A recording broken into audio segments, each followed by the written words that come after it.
This is your fault," Father used to say to me as he threw me in the shed and locked the door. "There's a monster in you, and this is what monsters deserve." I never understood what I had done wrong. I had tried so hard to be good, to be what they wanted. I used to sit in the shed, lonely and hungry and cold. They never gave me food or a blanket, and I wasn't good enough to eat in the house with them and their real kids. And imagine them sitting in the main house, having chicken and potatoes and cake, smiling and laughing, happy. I didn't know what that was like. I couldn't ever remember being happy. Only cold, lonely, hungry, hated. For a long time, I tried to understand why they hated me. I heard them say once that I was a bastard. I remember thinking only boys could be bastards, but I guess not.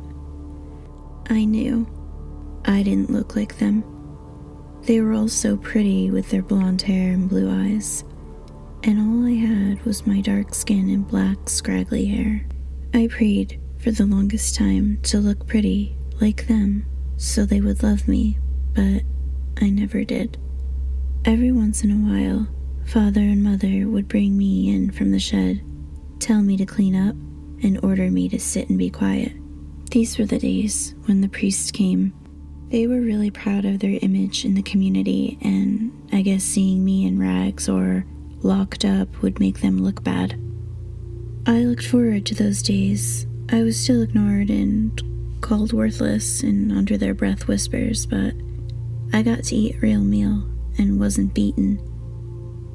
Not while the priest was there. On one visit, Julia, the oldest of their real children, poured scalding hot water on my arm. The priest was gone, and everyone laughed, not even bothering to give me bandages as they threw me back in the shed.